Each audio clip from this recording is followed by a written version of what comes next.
O programa de pós-graduação em História da Universidade Estadual de Montes Claros oferece curso de mestrado com área de concentração em História Social.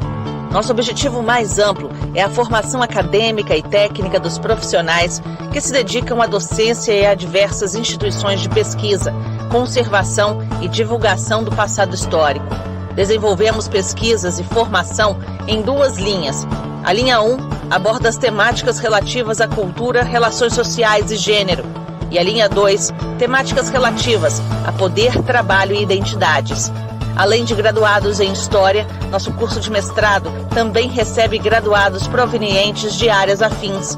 Nesse canal, vamos divulgar os resultados de nossas pesquisas e receber convidados e convidadas do Brasil e do exterior para conversar e debater temas de interesse da história social.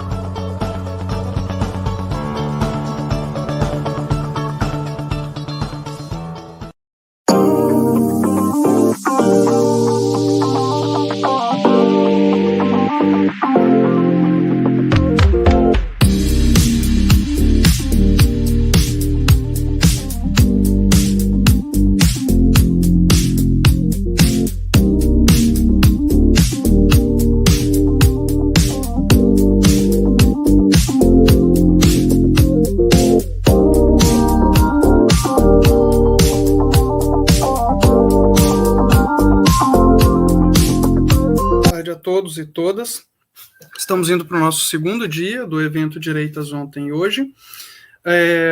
Agradeço mais uma vez ao Júlio, à Leonara, e eu esqueci uma menção importantíssima, que é o Cadu, que está trabalhando na nossa transmissão. E a palestra de hoje é do professor Ernesto Castro Leal, chamada As Direitas Antiliberais na Primeira República Portuguesa, que é fundamental para que nós entendamos a complexidade do cenário da direita e da extrema-direita. Nem toda a extrema-direita se resume aos fascismos, né? E o professor Ernesto Castro Leal vai nos trazer esse aprofundamento com a palestra. O professor ele é associado com a agregação Livre Docência, vinculado à Faculdade de Letras da Universidade de Lisboa, no Departamento de História. Ele leciona atualmente as disciplinas de História Contemporânea de Portugal e de Mitologia Portuguesa, na graduação, e os seminários de História dos Federalismos e dos Nacionalismos, mestrado e doutorado, e de Movimentos Intelectuais e Socioculturais 2, doutoramento interuniversitário. Ele é investigador integrado do Centro de História da Universidade de Lisboa, no grupo de investigação Usos do Passado, e ele obteve a graduação em História e o mestrado e o doutoramento em História Contemporânea pela Universidade de Lisboa. Desenvolve pesquisa nas áreas da história das ideias, da história política e da história intelectual, com foco nos seguintes temas: nacionalismo, federalismo, republicanismo, direitas, República e Estado Novo em Portugal, além de coordenar o Seminário de História e Cultura Política na Universidade de Lisboa. E aqui eu trago um sentimento particular, né, que eu sou muito grato a esse evento, porque me coloca em contato com o professor Ernesto, do qual eu usei os seus livros Nação e Nacionalismo, A Cruzada no Álvares Pereira e as Origens Simbólicas, Ideológicas e Políticas do Estado Novo, e o artigo dele da Análise Social, A Cruzada Nacional no Álvares Pereira e as Origens do Estado Novo, na minha tese. Então, com isso, eu saúdo e agradeço ao professor e convoco para a palestra. Muito obrigado.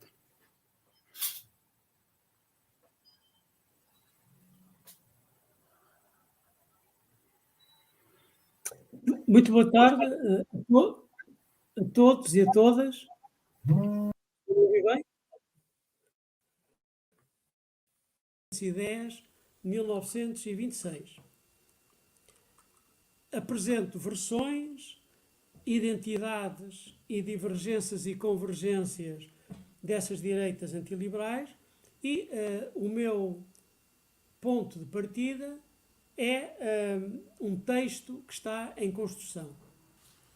A temporalidade escolhida dentro da Primeira República, que é o período em Portugal de 1910 a 1926, entre a Revolução do 5 de Outubro republicana e o golpe militar que termina a Primeira República, instaura uma ditadura militar a caminho do Estado Novo. A temporalidade escolhida situa-se 1913-14 para esta minha palestra. E porquê 13-14? Porque em 1913 há um apelo dos bispos portugueses para a União Católica.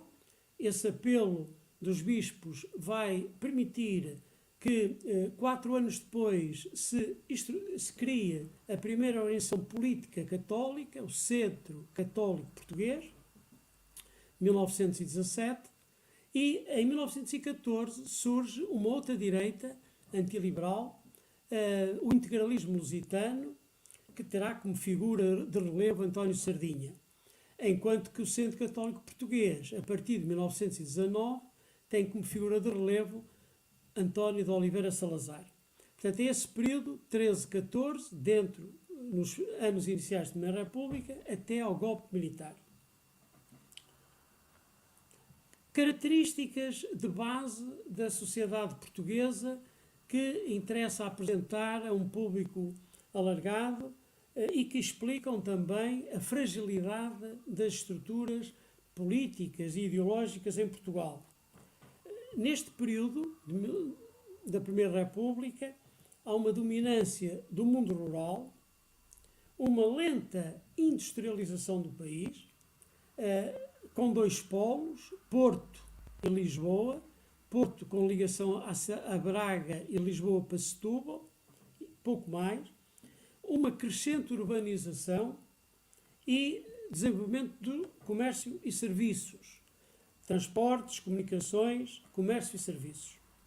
Fracas classes médias e pouco crescimento demográfico. Para terem uma ideia, em 1900 viviam em Portugal cerca de 5 milhões e meio de pessoas. 20 anos depois, em 1920, 6 milhões. Grande imigração para o Brasil, principalmente, mas também para os Estados Unidos, e migrações internas do interior para as 2 cidades principais, Lisboa e Porto, e para o litoral. Portanto, o país começa a ser um país com uma dualidade entre norte e sul, litoral e interior. Quanto ao aspecto político, assiste-se a uma crise do modelo político liberal, comum ao que se passava na Europa do Sul e do Centro, e a uma incapacidade reformadora do projeto republicano. Desenvolve-se uma cultura nacionalista laica, a partir do Estado republicano, que vai ter um contrapoder de confronto com a Igreja Católica. Por outro lado, surgem também, dentro do aspecto literário e artístico, uma cultura de dissidência, de vanguarda, modernista e futurista. Em termos geopolíticos, o que é um dado muito relevante, Portugal tem uma aliança com a Inglaterra.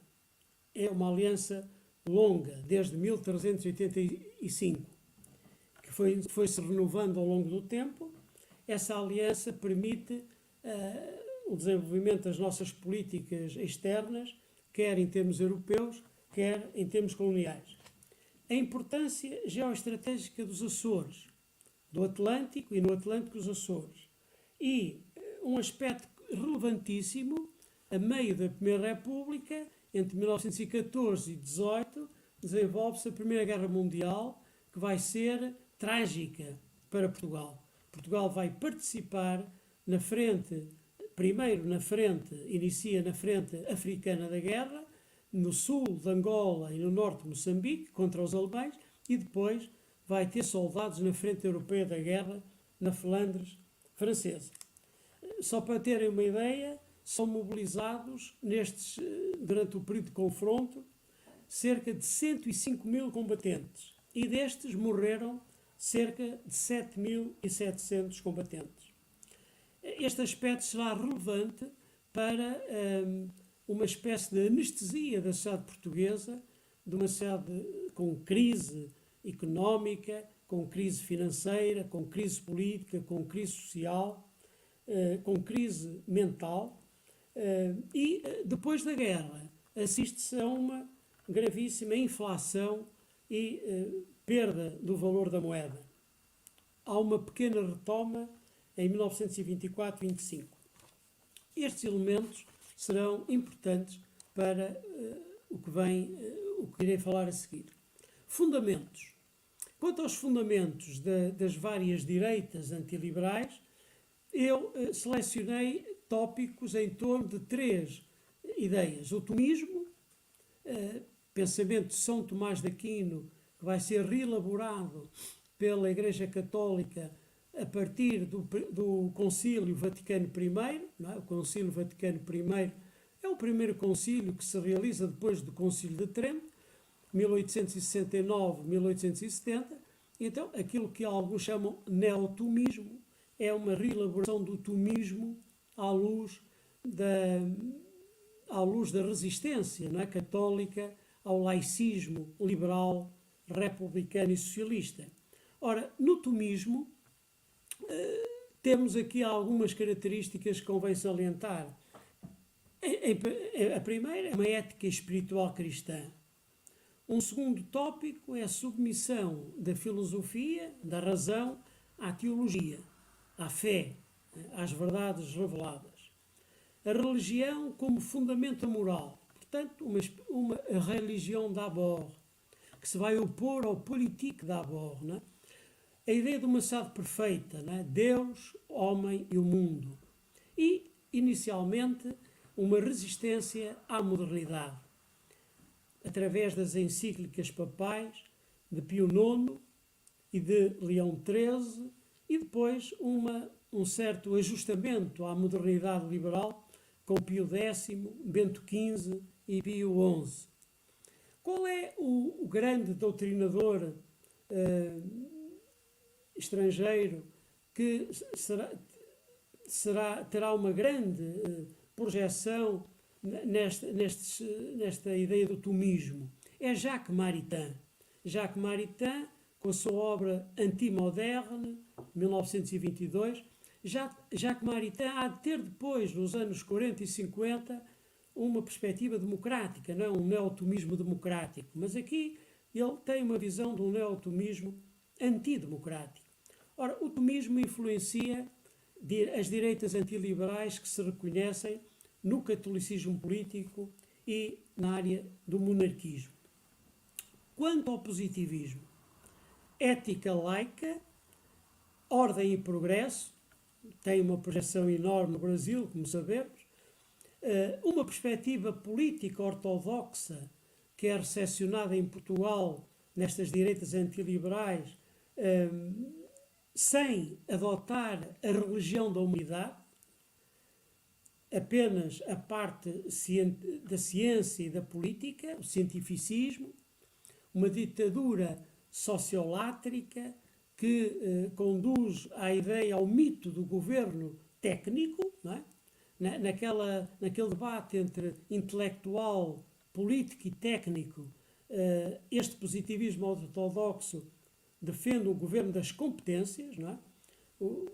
Que eu denomino o mito dos governos técnicos, e propõe visões organicistas e hierárquicas.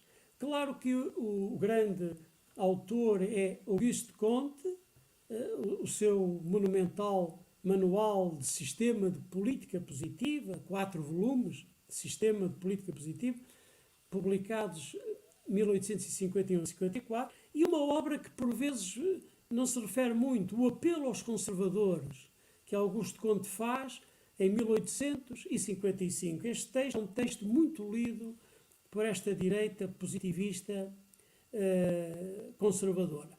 Ora, o autor que terá uma recepção maior é Charles Maurras, Enquête sur la monarchie, uma obra cuja primeira edição é de 1900 e que terá uma leitura ampla na vida portuguesa. O positivismo influencia correntes do republicanismo autoritário e do monarquismo autoritário. Por fim, o vitalismo. O vitalismo defende uma ética civil, o impulso vital, o princípio vital. Já estamos a ver que estamos aqui numa recepção de Nietzsche e de Bergson. O voluntarismo de Nietzsche e a intuição, o conceito de intuição de Bergson. Este vitalismo é secularista e os autores que mais influenciam os intelectuais portugueses antiliberais é, por um lado, Gustave Le Bon, com o seu livro Psicologia das Multidões, e Jorge Sorel, Reflexões sobre a Violência, 1908. O Gustave Le Bon é de 1895. Portanto, este vitalismo estará presente naqueles elementos que se reconhecem no fascismo italiano e que em Portugal são muito minoritários, como iremos ver.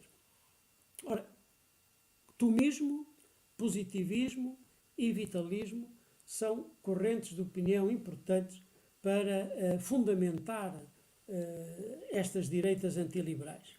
Umas apropriam-se mais de uns fundamentos do que outras. O terceiro tópico, que é aquele um pouco mais demorado, são as versões ideológico-políticas principais sobre estas direitas antiliberais em Portugal. Temos a democracia cristã, numa perspectiva conservadora, muito diferente da democracia cristã após a Segunda Guerra Mundial. Em segundo lugar, os integralismos, porque há aqui vários tipos de integralismos. O fascismo, que em Portugal denomina-se de nacionalismo lusitano.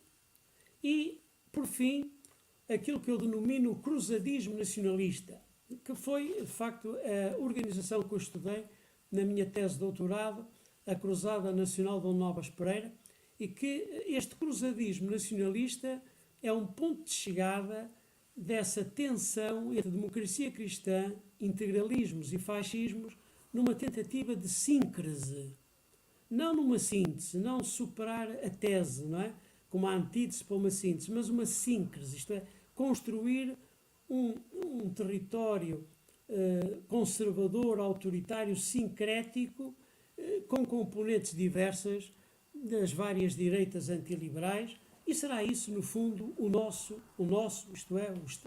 português Estado Novo, o Estado Novo salazarista, um nacionalismo sincrético, que foi antecipado nos manifestos, nos documentos desta organização Cruzada Nacional Dom Novas Pereira, que foi fundada em 1918 e terminou em 1938.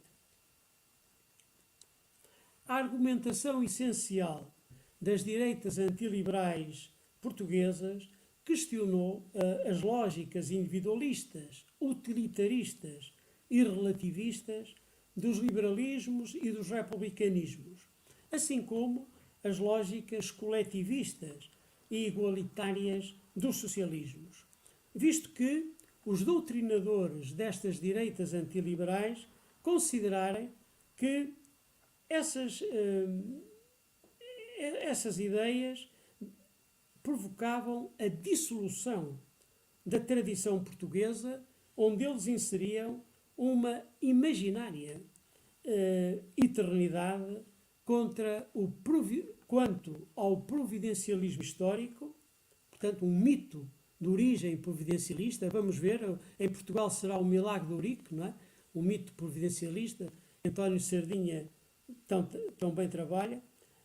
Uma mitologia de uma nação, o lugar dominante da religião católica na relação Estado-Igreja, a ideia de um poder forte e pessoalizado, a visibilidade pública dos militares ou a organização corporativa. Portanto, estes temas, uma imaginária eternidade quanto ao providencialismo histórico, à mitologia da nação, à dominância do catolicismo, ao poder forte e pessoalizado, à visibilidade militar e à organização corporativa. a fixação deste referente nacionalista comum às direitas antiliberais foi feita pela primeira vez por António de Oliveira Salazar, então intelectual católico do Centro Académico de Democracia Cristã de Coimbra. Ele ainda não era professor da Universidade de Coimbra, só será em março, nos finais de março de 1916. Ora, em 2 de maio de 1914, Salazar proferiu no Porto, no Congresso da Federação da Juventude Católica Portuguesa, uma conferência com este título: A Democracia e a Igreja. E a certa altura, Salazar afirma: toda a história portuguesa é Deus, pátria, família. É religião, glória, amor.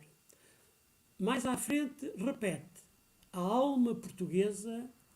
Ele tinha falado na história portuguesa. Agora diz a alma portuguesa, que vai ser a mesma coisa, é isto: Deus, pátria, família.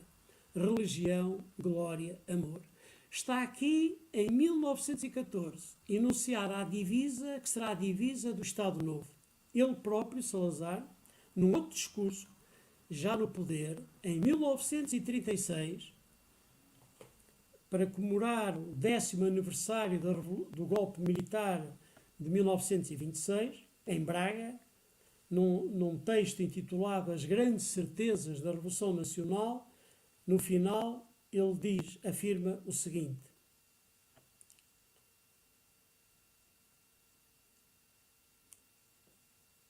toda a história portuguesa organiza-se nesta ordem expositiva: Deus, pátria, autoridade, família e trabalho.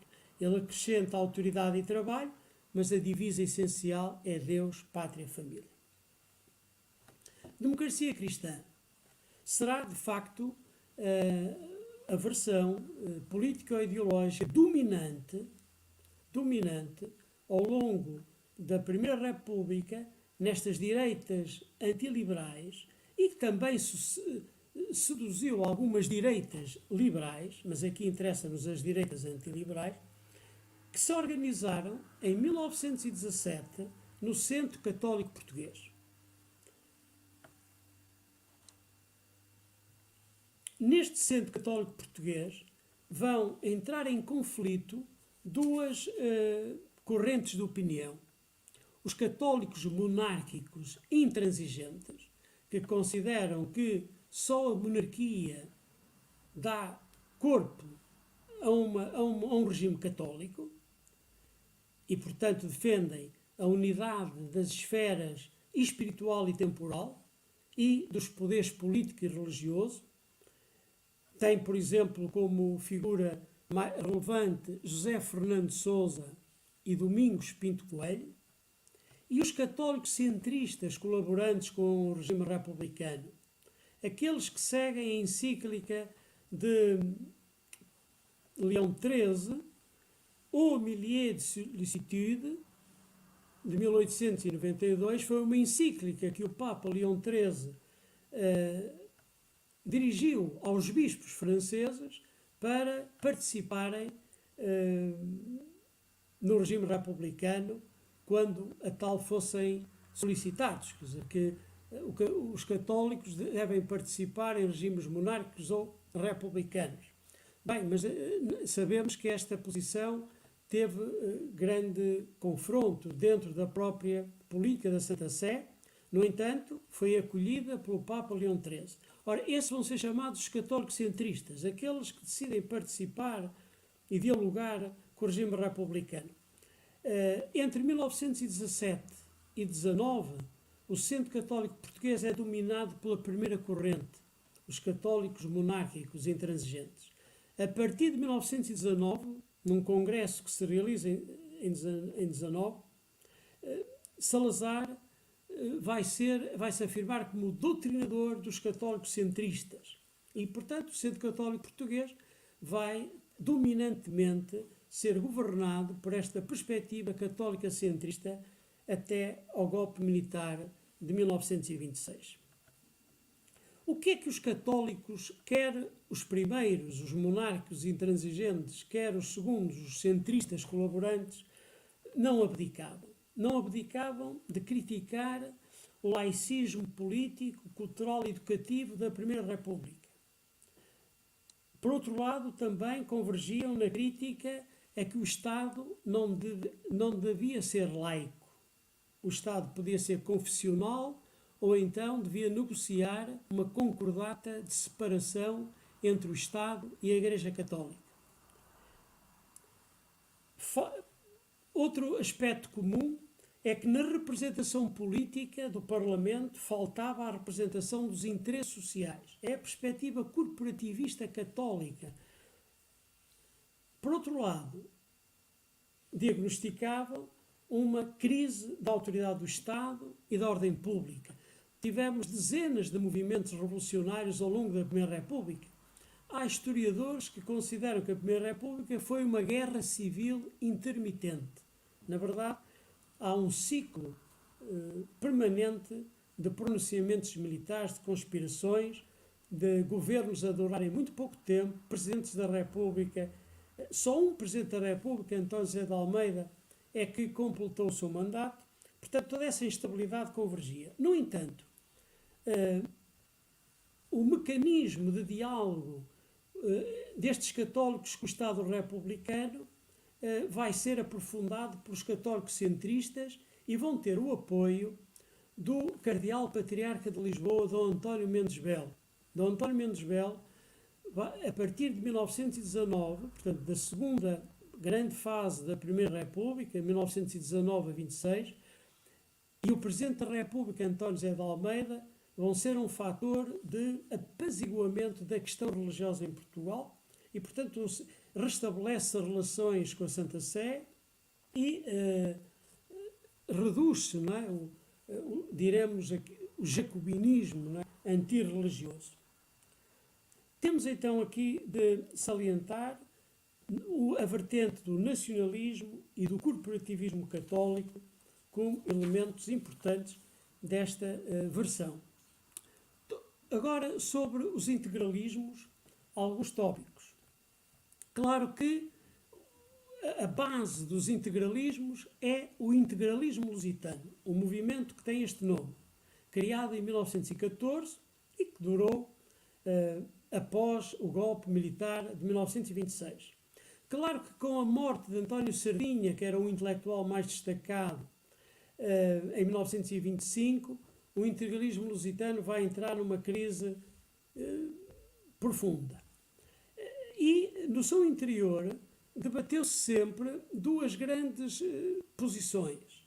Aqueles que consideravam que o integralismo lusitano, como movimento monárquico, tradicionalista e contra-revolucionário, devia ser fundamentalmente um movimento de ideias, portanto, de combate cultural e ideológico, e aqueles que consideravam que isso era insuficiente e que se devia estruturar uma organização política também para o combate da ação política. Esta tensão percorreu sempre o integralismo lusitano. Mas diremos que até 1923 dominou o doutrinarismo. A partir de 24, entre 24 e 26, a corrente da ação afirmou-se autonomamente dentro do integralismo lusitano. O integralismo lusitano tem, por um lado, um fundamento no pensamento contra-revolucionário português, de finais do século XVIII e durante o século XIX, pensamento contra-revolucionário que está relacionado com o pensamento contra-revolucionário francês, contra a Revolução Francesa. Portanto, na verdade, em termos de recepção doutrinária, a França é o lugar mais importante, quer para estas correntes monárquicas tradicionalistas, quer para as correntes republicanas, quer para as correntes socialistas. Portanto, temos esse legado de pensadores contra-revolucionários que se desenvolvem a partir da Revolução Liberal Portuguesa de 1820, aprofundam-se, e que há autores integralistas que vão produzindo obras que reúnem o património desses pensadores. Mas, por outro lado, nós não podemos ignorar a importância do movimento da Action Française, de Charles Maurras. A Action Française, que é uma novidade nas direitas antiliberais europeias dos finais do século XIX e que vai, de facto, ter em Portugal uma recepção importante. No entanto, os integralistas também se dividem quanto a alguns aspectos que parecem muito importantes. O problema do racionalismo e a avaliação do legado do Renascimento e, por outro lado, o romantismo. E há, de facto, o integralismo doutrinário é muito devedor da cultura romântica e não tanto de uma cultura racionalista. Ora, a Action Française é mais racionalista do que romântica. Há aqui um aspecto de tensão, mas há integralistas que, na verdade, se filiam em correntes racionalistas contra-revolucionárias. Outro tópico também importante que distingue, ou pode haver aqui alguma distinção, tem a ver com a ideia do movimento, da ação. A Action Française é fundamentalmente um movimento que combina doutrina com ação. E o integralismo lusitano, como vimos, tem uma corrente dominante que resiste a essa ação política. Outro aspecto importante tem a ver com o lugar da religião católica. Charles Maurras é agnóstico. Há de se converter no final da vida, como muita gente se converteu, ao catolicismo. No entanto, não é um movimento em que a dinâmica católica seja fundamental. Também tem a ver com o laicismo francês, que ainda hoje permanece, não é? Ainda hoje permanece, esse laicismo francês. Ora, António Sardinha considera que numa obra que é de facto a obra doutrinária do ponto de vista da cultura do integralismo lusitano, O Valor da Raça, 1915, nessa obra ele diz que há duas verdades eternas, a religião e a monarquia. E aqui a religião é a religião católica. Portanto, claro que aqui não estaria de acordo com o património da Action Française. E o catolicismo tem o catolicismo mitificado, porque António Sardinha desenvolve o tal milagre de Eurique. É um mito fundador providencialista, em que um velho anuncia a Afonso Henriques, não é? Numa das últimas batalhas que ele vai ter, a Batalha de Eurique, em 1139, não é? O Afonso Henriques, a partir de 1140, é considerado rei de Portugal. Em 1139, uma batalha que não se sabe bem onde é que se localizava Eurique, pois há a mitologia que o exército português, do condado portugalês e dos portugueses, combateram contra 5 reis mouros, o que na verdade é um exagero completo. Foi um mito criado no século XV e aperfeiçoado no século XVII. E este milagre de Eurique é um mito providencialista, em que Cristo aparece a Afonso Henriques dizendo que vai vencer a batalha, selando, portanto, aquilo que para esta direita antiliberal é a cruz e a espada, não é? Estão seladas neste milagre. Os republicanos, por exemplo, numa visão laica, vão desenvolver um contramito, o mito da Lusitânia e Viriato, não é? Como símbolo do nosso mito fundador, Viriato e a Lusitânia. Teófilo Braga escreveu um livro sobre Viriato e, de facto, é o intelectual que mais trabalhou essa ideia de uma laicização do mito fundador, por contraposição ao milagre de Eurique. O milagre de Eurique foi posto em causa definitivamente por Alexandre Herculano, não é? O primeiro grande historiador português dos inícios do século XIX. No entanto, ele permanece, não é, naquilo que é o imaginário das representações. Por outro lado, além do milagre de Eurique, temos o mito do encoberto, não é? O mito do encoberto que vai estar ligado também ao mito do sebastianismo. Ora, isto é tudo trabalhado por António Sardinha e tudo dentro de um providencialismo cristão. Críticos do iluminismo, do racionalismo e do cientismo os integralistas lusitanos faziam uma avaliação profundamente negativa, quer das monarquias liberais, que eles consideravam ser as repúblicas monárquicas do século XIX. Portanto, as monarquias liberais são repúblicas monárquicas do século XIX. Quer as repúblicas. A república, diz António Sardinha, é o governo dos povos sem passado ou em decadência. Ora, então o que é que propõem os integralistas? Uma reatualização dos modelos monárquicos medievais. Isto é, uma nova Idade Média no século XX, com base nos valores da raça, da terra e da tradição. Reconhecem-se, portanto, numa monarquia contratual, não numa monarquia absoluta, atenção, numa monarquia contratual, numa monarquia de cortes gerais, na solidariedade orgânica e na dominância municipalista. Portanto, uma monarquia contratual, cortes gerais, solidariedade orgânica e predominância municipalista, tudo que seria a monarquia medieval portuguesa até ao início da construção do Estado moderno, e o desenvolvimento dos absolutismos a partir do século XV.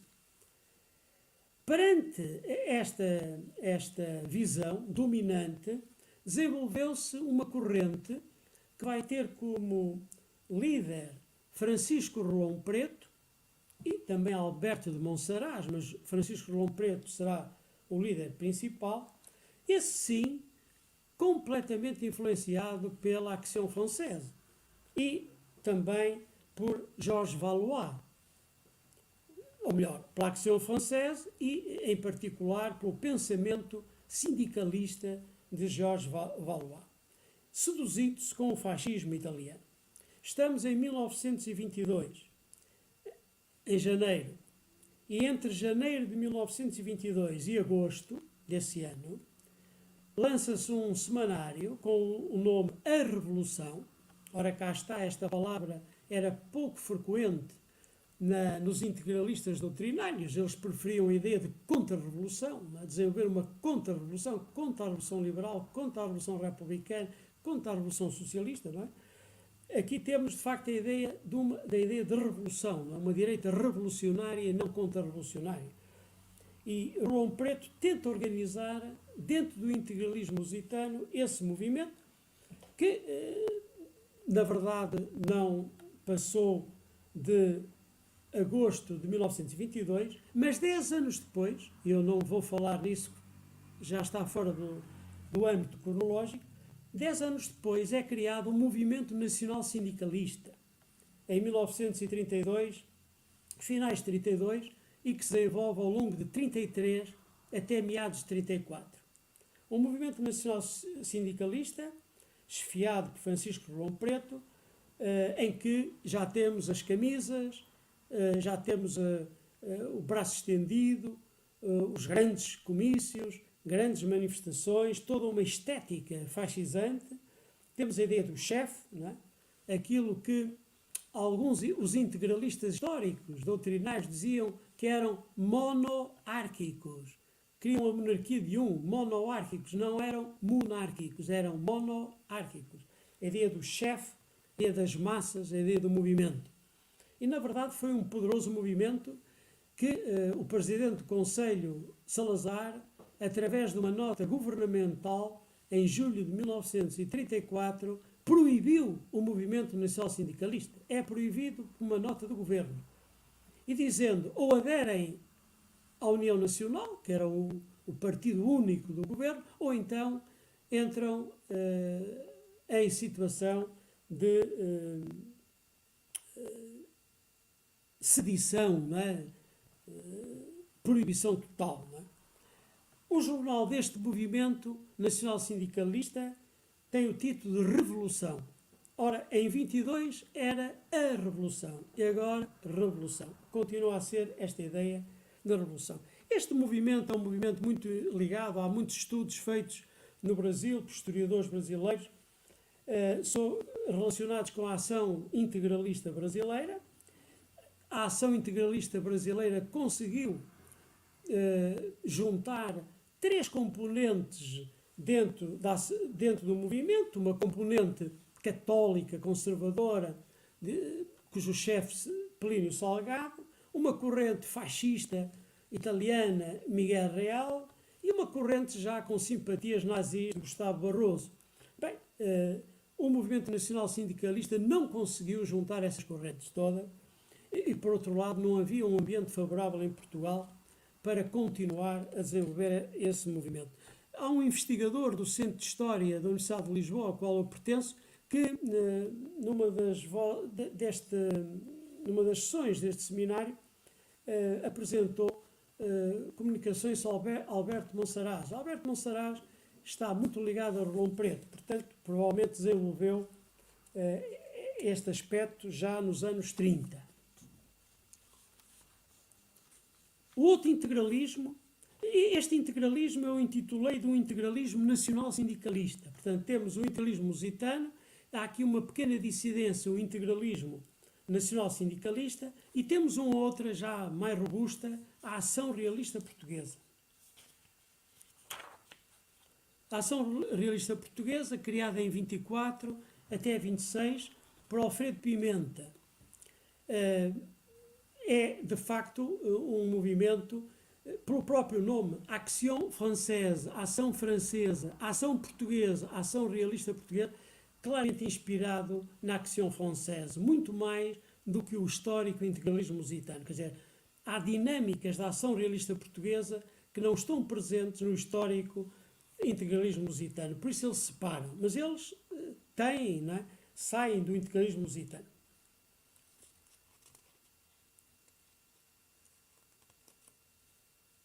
Com a interrupção que tivemos, neste momento já são 19 horas, eu penso que estou a chegar em bom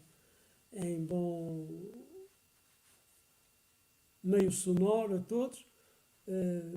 Permitam-me, de facto, mais 15 minutos para completar esta palestra. Falando agora, então, do fascismo. A tentativa de criar uma organização fascista em Portugal surgiu em 1922, é contemporânea daquele movimento Rolão Preto, também de 22, a cisão, não é? Nacional do integralismo sindicalista, e vai haver até aqui, o próprio Rolão Preto vai publicar textos nos jornais em 1922 e 23 dizendo que o fascismo é compatível com a monarquia, ou melhor, o fascismo só se pode desenvolver com a monarquia, era a conclusão máxima dele. Bem, mas este fascismo é um fascismo que vem do republicanismo, é um fascismo que não vem da monarquia, de João de Castro Osório. João de Castro Osório cria em 1922 e afirma em 1923 e 24 um grupo com o nome de Nacionalismo Lusitano. Tínhamos então um integralismo lusitano e agora um nacionalismo lusitano. Será um momento muito curto, não é? De 2 anos, de tentativa de criar algo aparentado com o fascismo italiano, com o movimento fascista italiano. Claro que muito paradoxal, como iremos ver. Este centro do nacionalismo lusitano agrega fundamentalmente jovens acabados de se licenciar em Direito ou jovens que saíram militares da escola do Exército, portanto uma juventude que vai pondo em causa a República e que se tinha seduzido com a República Nova de Sidónio Pais. Ora, em dezembro de 1917 realizou-se um golpe militar e que criou um regime denominado República Nova, né, de dezembro de 1917 a dezembro de 1918, e a grande figura desse regime foi Sidónio Pais. Sidónio Pais sempre foi um republicano, nunca foi monárquico, e o que ele pretendia inicialmente era, perante a crise da República Parlamentar, experimentar em Portugal uma República presidencial. E dentro do modelo norte-americano, né? Dentro do modelo norte-americano. É claro que o regime evoluiu por causa da guerra e da radicalização da sociedade portuguesa para um bonapartismo cesarista de Sidónio Pais. E, a posteriori, João de Castro Osório leu esse bonapartismo, esse cesarismo de Sidónio Pais como uma espécie de fascismo avant la lettre. Não tem nada a ver o sidonismo, que é um republicanismo presidencialista, com o fascismo. No entanto, essa apropriação para legitimar este movimento de jovens que se entusiasmaram muito nesse ano com Sidónio Pais, o populismo de Sidónio Pais, o carisma de Sidónio Pais, toda uma dinâmica que a República não tinha, não é? A República é outra coisa que não isso que acabei de dizer. Multidões, chefes em ação, permanente mobilização. Em 1923, para dar consistência a este grupo, é criado um jornal semanário. E o título não engana. A Ditadura, é o nome do semanário, e tem um subtítulo: Periódico do Fascismo Português. Portanto, não há dúvida, uma vez por semana, quem lia-se a Ditadura, Periódico do Fascismo Português, só que o que vamos encontrar ali é de facto uma grande confusão na recepção portuguesa do que foi o fascismo. Isto agora fez-me lembrar a recepção em Portugal do bolchevismo, da Revolução Russa. Eu tenho um artigo que publiquei na revista História Crítica da Universidade de Los Angeles, da Colômbia, sobre a recepção em Portugal da Revolução Russa. É de facto uma coisa completamente paradoxal, não é? Porque o que se passava na Rússia era comunicado de forma distorcida numa guerra de informação e de contra-informação e portanto, esse primeiro comunismo em Portugal é mais anarquismo e sindicalismo revolucionário do que bolchevismo. Mas isso é outro assunto. Mas a recepção, quer da Revolução Russa, quer do movimento fascista italiano, e o movimento fascista italiano devia ter uma recepção mais fácil, não é? Porque a Itália circula neste espaço da Europa do Sul. No entanto, estes primeiros fascistas portugueses de matriz republicana liam o fascismo fundamentalmente com estes tópicos: a necessidade de uma revolução violenta, portanto, a ideia da violência para impor as ideias. Isso já estava presente na ação realista portuguesa também. Na ação realista portuguesa, o tema da violência está presente.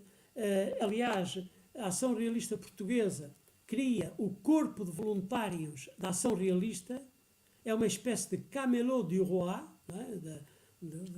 Ligada à Action Française. Aliás, há uma relação até de correspondências, não é? Com Léon Daudet e com outros pensadores. Este movimento, só que, é claro, estes aqui não passaram da ideia, não corporizaram a ideia, mas a necessidade da revolução violenta. Depois, um ditador político, um chefe, também está presente no programa do nacionalismo lusitano. A ideia de uma ditadura antiliberal, em que o governo fosse meramente executivo, porque o ditador-chefe é que é o político, não é? Portanto, o ditador é o político, concentra o poder, e o governo executa o que o ditador decide. Um parlamento com exclusiva representação profissional e municipal. Portanto, uma representação corporativa exclusiva. Milícias voluntárias, a ideia de organizar milícias. E agora, o catolicismo como religião oficial do Estado. Portanto, que é algo que, na verdade, está aqui porque se percebe que o catolicismo é a religião dominante. A religião oficial do Estado. Não é? É assim que está no programa. Não é? Houve uma tentativa falhada de unir os integralistas sindicalistas de Rolão Preto, em 1922-23, não é? Em 23, com os nacionalistas lusitanos de João de Castro Osório. Houve encontros entre Rolão Preto e João de Castro Osório para fundir estes dois grupos, mas sem sucesso. Portanto, este movimento desaparece a partir de abril de 1925, quando há uma tentativa de um golpe militar, praticamente um ano antes do golpe militar de maio de 26, há uma tentativa falhada, com muitas semelhanças, com o golpe, esse bem-sucedido, de maio de 1926. É o golpe de 18 de abril de 1925, onde estes grupos estiveram envolvidos e que, na verdade, muitos foram presos, não é? Extinguiu este movimento do nacionalismo lusitano, como também enfraqueceu o Rolão Preto. Não é? E agora, para terminar, a organização mais original, que também tem a ver com o movimento das ligas patrióticas que se desenvolveram em França e em Espanha, este movimento de ligas patrióticas, para além dos partidos, que foi a Cruzada Nacional Dom Novas Pereira, o tal cruzadismo nacionalista. A palavra cruzada já evoca a medievalidade, né? E uma luta, né, de cristãos contra outros. Aqui são outros novos mouros, não é? Não são os mouros da Idade Média, são outros mouros. E esses mouros são os liberais, são os republicanos, são os socialistas e são os comunistas e os anarquistas que, na verdade, configuravam as esquerdas da segunda metade da República.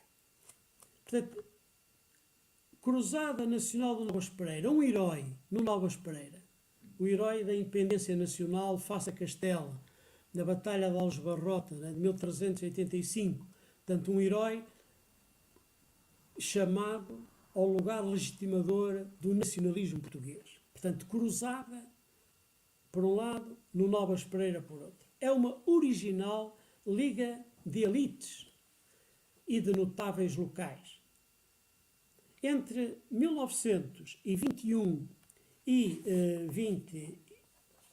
25, tem uma fase de 25 a 26, portanto até ao golpe militar de 28 de maio, tem outra fase. A primeira fase, ela nasce em 18, durante o sidonismo, entre 18 e 21 está-se a estruturar, e então em 21, de 21 a 25, pretende reunir todas as direitas em Portugal. As direitas conservadoras, quer sejam liberais ou antiliberais. E, na verdade, o sucesso de alguns setores da elite portuguesa existiu. Reuniu e vai preparar muitas dessas direitas liberais conservadoras para entrarem no Estado Novo.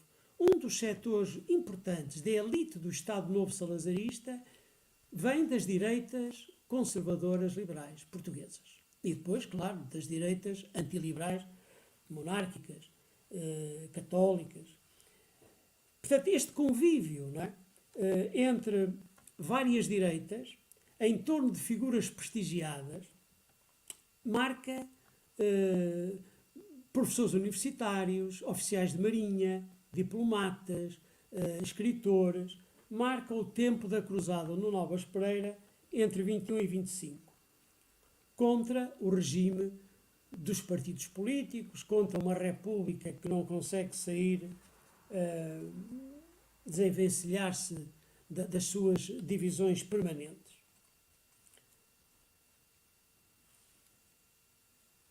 Tópicos importantes dos seus manifestos entre 21 e 25. A ideia de ordem, de hierarquia, estão presentes. Amor da pátria, culto dos heróis, e depois é preciso uma galeria de heróis, família tradicional, unidade moral da nação, dada pelo catolicismo. O catolicismo é que dá a unidade moral da nação. Disciplina social, organização corporativa,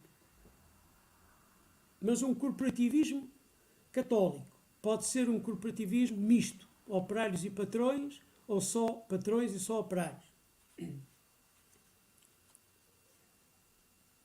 O redator deste manifesto de 1921 foi Henrique Trindade Coelho, filho de um grande escritor, Trindade Coelho, de finais do século XIX, princípios do XX, um republicano que, entretanto, evoluiu de um republicanismo democrático para um republicanismo antidemocrático, como muita gente fez esse trânsito a partir da Primeira Guerra Mundial em Portugal, e até do anarquismo para o republicanismo e do republicanismo para o fascismo, não é? Henrique Tirado de Coelho disse isto interessante. Estas ideias do manifesto são um chá de tília à cabeceira da pátria. Ora, sabemos que o chá de tília tem essa ideia de nos apaziguar-nos. Um chá de tília à cabeceira da pátria. É isso que pretende a Cruzada no Lauras. Quanto ao lugar da religião, neste período de 21 a 25, não é exclusivista quanto ao catolicismo. Tem aqui contradições. Umas vezes diz que a unidade moral faz para o catolicismo, outras vezes diz que se reconhece a pluralidade religiosa, mas também em Portugal, nessa época, tínhamos algumas comunidades judaicas, a comunidade israelita de Lisboa e a comunidade israelita do Porto e núcleos judaicos pelo país, alguns, e tínhamos o crescimento de comunidades evangélicas, não é? Alguns líderes das comunidades evangélicas, protestantes evangélicas, eram republicanos, não é?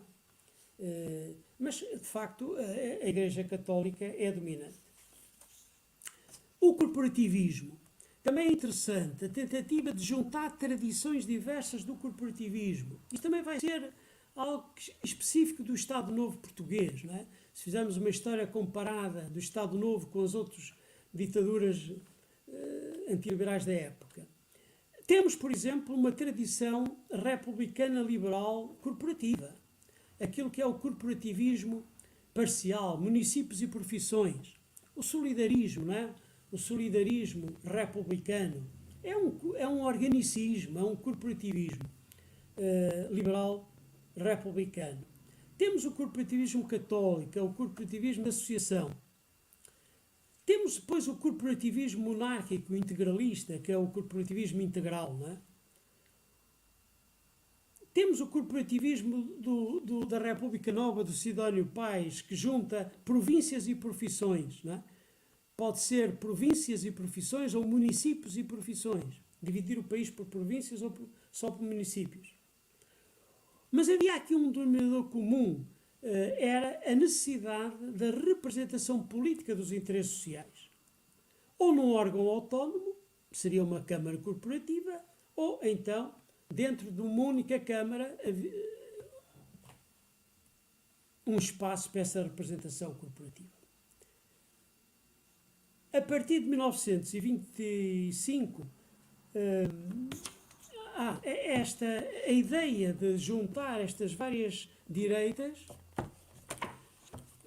vemos muito bem num organismo que se criou em 1924, a Junta Consultiva da Cruzada no Novas Pereira, presidida pelo reitor da Universidade de Lisboa, Pedro José da Cunha, republicano histórico e sempre republicano, professor da Faculdade de Ciências e reitor da Universidade de Lisboa na época, e onde estavam, nessa junta consultiva, vejam bem, representantes das várias áreas das direitas da época. Por exemplo, a direita da republicana presidencialista, que se reclamava da República Nova de Sidónio Pais. Tinha lá João Tamagnini Barbosa, que era o líder do Partido Nacional Republicano Presidencialista. João de Castro Osório, falámos há bocado, que se considerava fascista, não é? Nacionalismo lusitano, pertencia à Junta Consultiva. Hipólito Raposo, monarca integralista. Diogo Pacheco de Amorim, membro do Centro Católico Português. Mário de Aguiar, um monarca liberal da causa monárquica. Os liberais monárquicos organizavam-se numa organização denominada Causa Monárquica. E depois, elementos das direitas liberais. Jorge Barreto, do Partido Republicano Português, Júlio Cruz, do Partido Republicano Nacionalista, os dois mais importantes partidos na época da direita liberal, um miguelista, não é? Porque há também o Partido Legitimista. O Partido Legitimista reúne aqueles que se reconhecem na sucessão do rei Dom Miguel e não do rei Dom Pedro IV. E o partido é um pequeno partido, um pequeno grupo, mas existe de facto, não é? Ainda hoje existe, não é? Muito pequeno. Portanto, estão a ver, esta junta consultiva foi uma tentativa de reunir personalidades com prestígio, na época, de várias áreas, para juntar todas as direitas, não é? Num programa comum de todas as direitas. Tudo isto era impossível de se realizar na época. A partir de nos finais de 1925, há o primeiro Congresso da Cruzada no Nobas Pereira. Estou quase a terminar, peço paciência, mais 5 minutos. O primeiro Congresso da Cruzada Nacional de Dom Nobas Pereira, em 27 de dezembro de 25, em que muda completamente a direção do organismo e chega ao poder o professor catedrático de Direito da Faculdade de Direito de Lisboa, Martinho Nobre de Melo, que seria embaixador no Brasil, né? Foi nomeado depois da ditadura militar embaixador de Portugal no Brasil, Martinho Nobre de Melo, junto com um capitão de fragata, um oficial de marinha, Filomeno da Câmara, que tinha estado na organização do tal golpe, não é, de abril de 1925, golpe falhado, e que agora continua a ser um entusiasta dos movimentos revolucionários, golpistas, não é? E, no fundo, está relacionado com o general Gomes da Costa, que vai ser o líder do golpe do 28 de maio.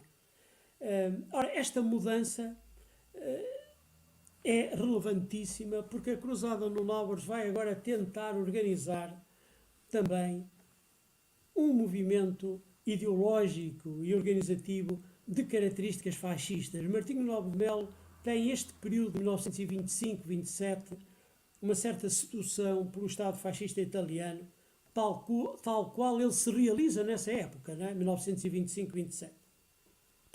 Mas o modelo que propõe é um modelo presidencialista, autoritário e antiliberal, não há dúvida. Por exemplo, um chefe de Estado que seja realmente chefe, isto já estava no nacionalismo lusitano de João de Castro Osório, um governo de livre escolha do chefe de Estado, assistido por conselhos técnicos consultivos. Esta ideia dos conselhos técnicos consultivos que no Brasil, no governo de Getúlio Vargas, não é?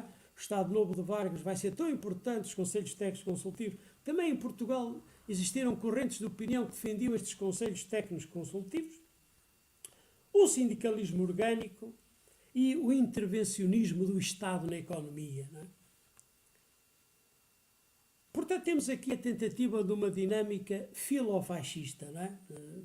Filofascista porque tudo isto é ajustado, e o catolicismo como religião oficial do Estado, é tudo ajustado à vida portuguesa e com o diálogo com os católicos.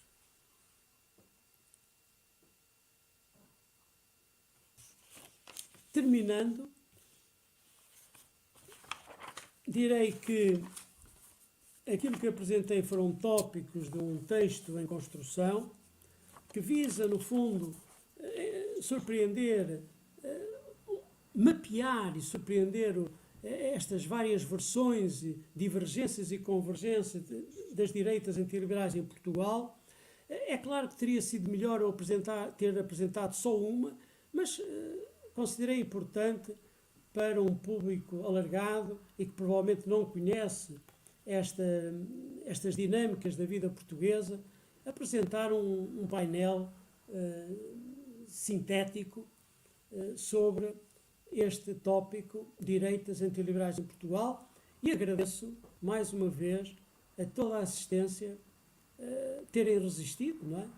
A ouvir até ao fim. Muitíssimo obrigado.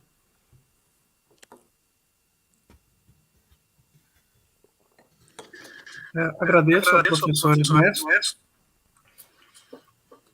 A partir de agora a gente abre a pergunta.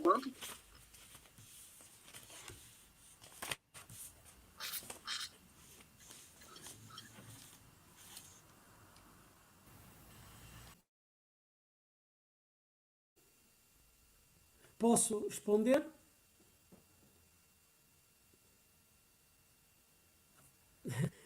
Estão a ouvir bem? O tópico. Claro, há os momentos e uma diversidade muito grande, não é? A ideia do corporativismo não surge muito, porque os momentos atuais tentam se ajustar às democracias, não é? Não existe muito essa. Mas a dinâmica do nacionalismo, essa sim, com componentes diversas, conforme as realidades nacionais, não é? Com certeza que estes movimentos em Portugal, em França, no Brasil, na Hungria, noutros, têm especificidades muito grandes, não é? E, portanto, estamos numa nova geração do que são os nacionalismos, não é? E a questão do corporativismo parece-me um pouco superada do ponto de vista da evolução dos modelos políticos, não é?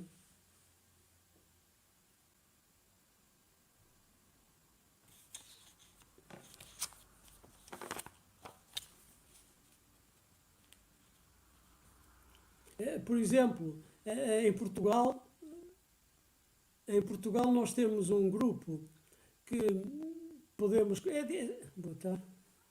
Temos um grupo que é difícil de se dizer se é de extrema-direita ou de direita radical, não é? Porque isto também é a definição dos conceitos do ponto de vista politológico. Não há um consenso, mas podemos dizer que uma extrema-direita, em princípio, recusa-se a participar dentro dos fóruns democráticos, não é? E a direita radical participa para alterar, poderá ser uma diferença. Em Portugal temos um grupo, é o Chega, que está em grande ascensão, não é? Tem boas relações com Salvini, com a Lega italiana, Salvini, e com o Rassemblement Nacional de Marine Le Pen, mas, por exemplo, o líder desse movimento, que é professor universitário, é licenciado em Direito, doutorado em Direito, tem trabalhos sobre integralismo lusitano. É curioso. Mas não se nota no programa político nada que tenha a ver com a ideia base do integralismo lusitano. Claro, a ideia de ordem, de autoridade, mas ideias fundamentais. Por exemplo, só para referir em Portugal.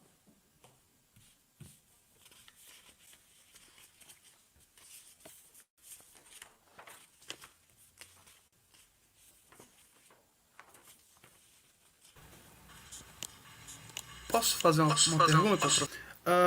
Professor Ernesto, eu agradeço demais a palestra, porque botou ainda mais questões na minha cabeça. Penso, comparando a trajetória do integralismo lusitano com o movimento do Alfredo Pimenta, se é possível um movimento que começa conservador se tornar um movimento radical a ponto de ser chamado de revolucionário.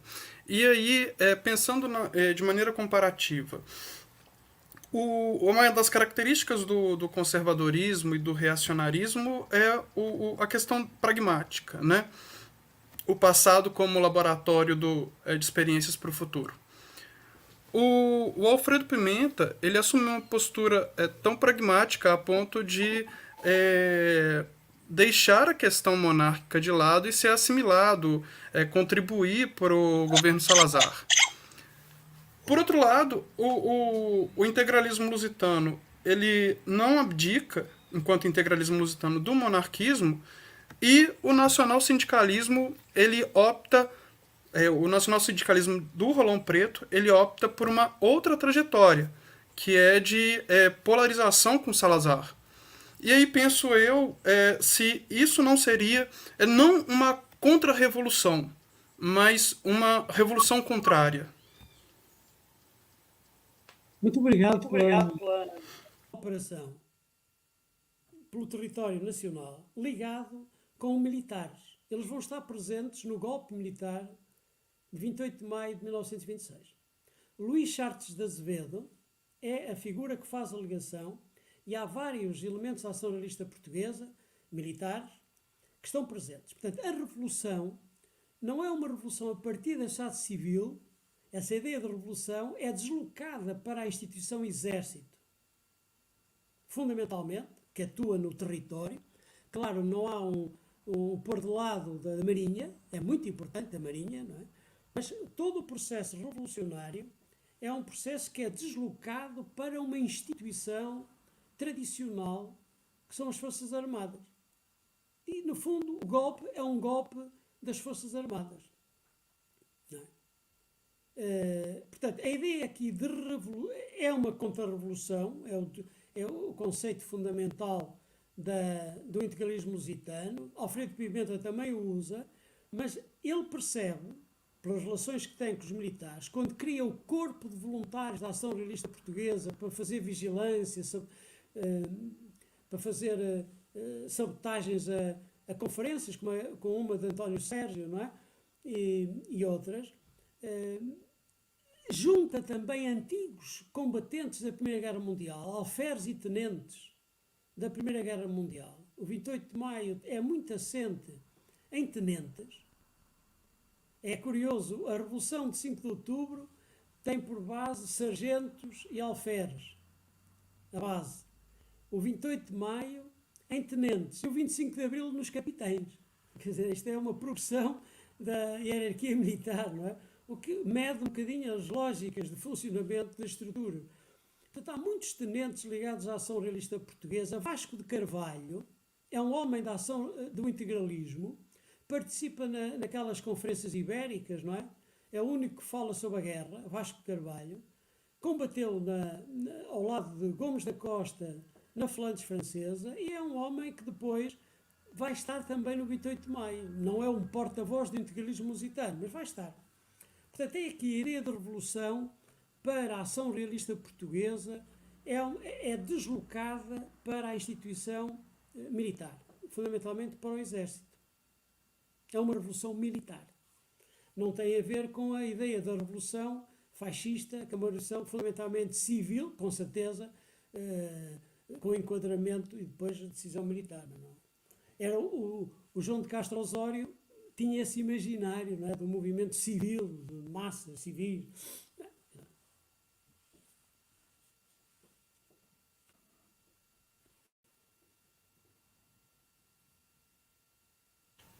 Gente, em vista da instabilidade do áudio, vamos encerrar então as rodadas de pergunta, porque está um pouco inconveniente assim, a microfonia. Mas, Ernesto, agradeço muito, foi bastante esclarecedora a palestra, a questão da complexidade do campo político da direita e da extrema-direita, né? Não só em Portugal, porque isso traz reflexões para o Brasil, e também não só o comportamento das direitas no início do século XX, como também o ressurgimento dessas direitas no século XXI. Quais são as matrizes, as heranças, ou até mesmo as tentativas de vinculação de linhagens, né, que essas direitas ou extremas-direitas assumem nas suas manifestações. Até mesmo a fala de Salazar, se não me engano, de 1914, Deus, Pátria e Família, não é só utilizada pela ação integralista brasileira, como também pelo nosso presidente, me dói falar nosso, né? O Jair Bolsonaro. Então, há uma revitalização desse trinômio, lógico que com outros sentidos, né? Deixando a questão do corporativismo de lado, mas igualmente autoritário. Então, eu agradeço muito a sua participação. Peço desculpa aos incidentes, né, de áudio, mas isso não prejudicou em nada a riqueza da sua palestra. Muito obrigado. Obrigado a todos e até um dia.